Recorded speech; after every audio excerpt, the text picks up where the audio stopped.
You, John Fitzgerald Kennedy, do solemnly swear. I, John Fitzgerald Kennedy, do solemnly swear.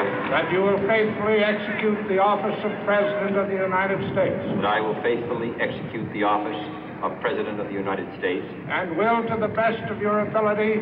And will, to the best of my ability. Preserve, protect, and defend the Constitution of the United States. Preserve, protect, and defend the Constitution of the United States. So help you God.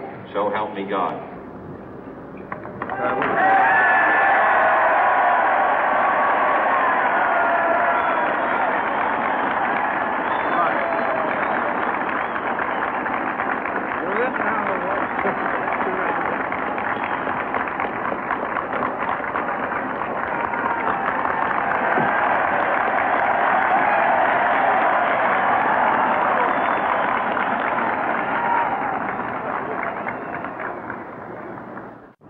Vice President Johnson, Mr. Speaker, Mr. Chief Justice, President Eisenhower, Vice President Nixon, President Truman, Reverend clergy, fellow citizens. We observe today not a victory of party, but a celebration of freedom, symbolizing an end as well as a beginning, signifying renewal as well as change. For I have sworn before you and Almighty God the same solemn oath our forebears prescribed nearly a century and 3/4 ago.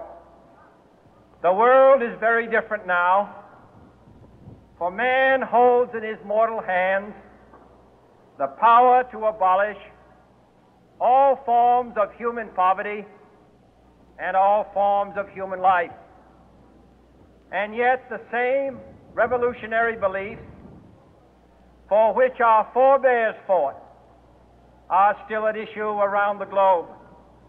The belief that the rights of man come not from the generosity of the state, but from the hand of God. We dare not forget today that we are the heirs of that first revolution. Let the word go forth from this time and place to friend and foe alike that the torch has been passed to a new generation of Americans born in this century, tempered by war, disciplined by a hard and bitter peace, proud of our ancient heritage, and unwilling to witness or permit the slow undoing of those human rights to which this nation has always been committed and to which we are committed today at home and around the world.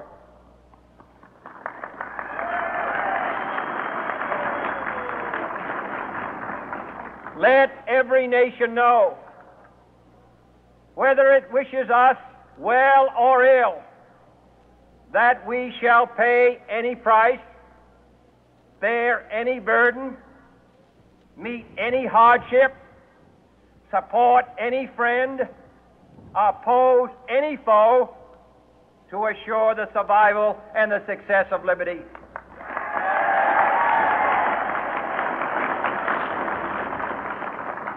This much we pledge and more. To those old allies whose cultural and spiritual origins we share, we pledge the loyalty of faithful friends.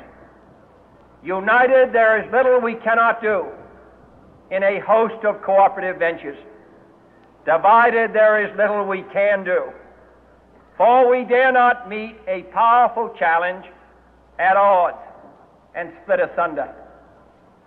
To those new states whom we welcome to the ranks of the free, we pledge our word that one form of colonial control shall not have passed away merely to be replaced by a far more iron tyranny. We shall not always expect to find them supporting our view, but we shall always hope to find them strongly supporting their own freedom, and to remember that in the past, those who foolishly sought power by riding the back of the tiger ended up inside.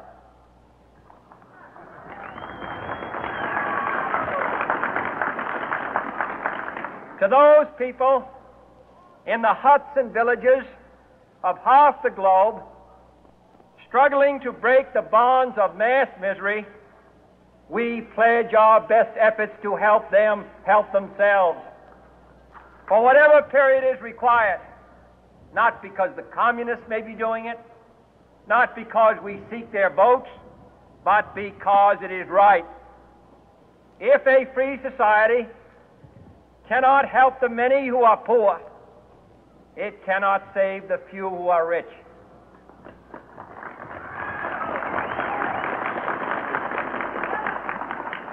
To our sister republics south of our border, we offer a special pledge to convert our good words into good deeds, in a new alliance for progress, to assist free men and free governments in casting off the chains of poverty.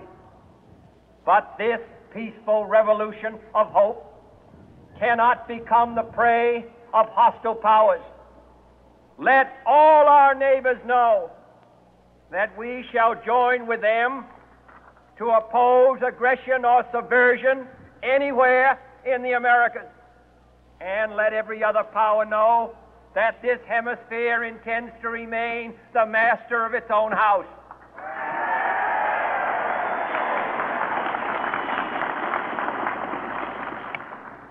To that world assembly of sovereign states, the United Nations, our last best hope, in an age where the instruments of war have far outpaced the instruments of peace, we renew our pledge of support to prevent it from becoming merely a forum for invective, to strengthen its shield of the new and the weak, and to enlarge the area in which its writ may run.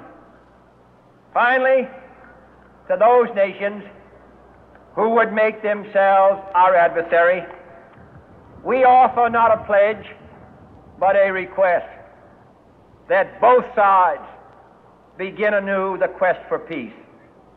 Before the dark powers of destruction, unleashed by science, engulf all humanity in planned or accidental self-destruction, we dare not tempt them with weakness, for only when our arms are sufficient beyond doubt can we be certain beyond doubt that they will never be employed. But neither can two great and powerful groups of nations take comfort from our present course, both sides overburdened by the cost of modern weapons, both rightly alarmed by the steady spread of the deadly atom, yet both racing to alter that uncertain balance of terror that stays the hand of mankind's final war. So let us begin anew, remembering on both sides that civility is not a sign of weakness, and sincerity is always subject to proof. Let us never negotiate out of fear, but let us never fear to negotiate.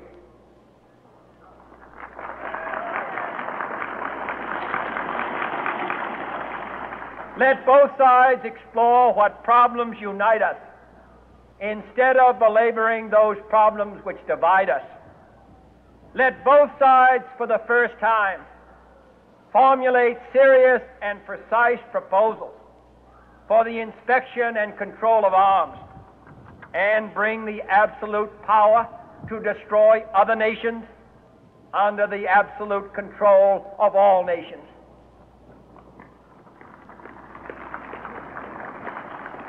Let both sides seek to invoke the wonders of science instead of its terrors. Together let us explore the stars, conquer the deserts, eradicate disease, tap the ocean depths, and encourage the arts and commerce. Let both sides unite to heed in all corners of the earth the command of Isaiah to undo the heavy burden and let the oppressed go free. And if a beachhead of cooperation may push back the jungle of suspicion, let both sides join in creating a new endeavor, not a new balance of power, but a new world of law, where the strong are just and the weak secure and the peace preserved. All this will not be finished in the first 100 days, nor will it be finished in the first 1,000 days, nor in the life of this administration, nor even perhaps in our lifetime on this planet. But let us begin.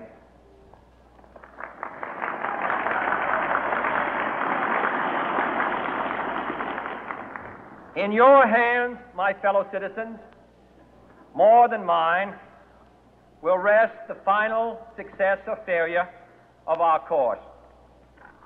Since this country was founded, each generation of Americans has been summoned to give testimony to its national loyalty. The graves of young Americans who answered the call to service surround the globe. Now the trumpet summons us again, not as a call to bear arms, though arms we need, not as a call to battle, though in battle we are, but a call to bear the burden of a long twilight struggle, year in and year out, rejoicing in hope, patient in tribulation, a struggle against the common enemies of man, tyranny, poverty, disease, and war itself. Can we forge against these enemies a grand and global alliance, north and south, east and west, that can assure a more fruitful life for all mankind? Will you join in that historic effort?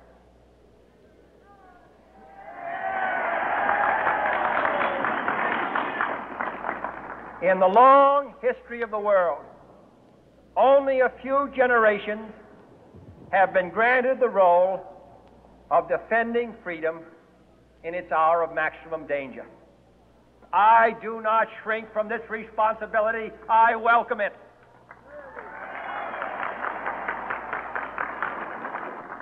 I do not believe that any of us would exchange places with any other people or any other generation. The energy, the faith, the devotion which we bring to this endeavor will light our country and all who serve it. And the glow from that fire can truly light the world. And so, my fellow Americans, ask not what your country can do for you, ask what you can do for your country.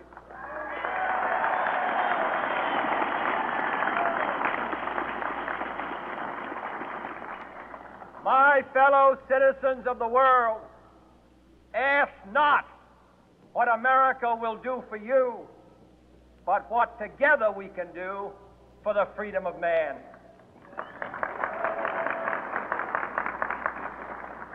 Finally, whether you are citizens of America or citizens of the world, ask of us here the same high standards of strength and sacrifice which we ask of you. With a good conscience, our only sure reward, with history the final judge of our deeds, let us go forth to lead the land we love, asking His blessing and His help, but knowing that here on earth God's work must truly be our own.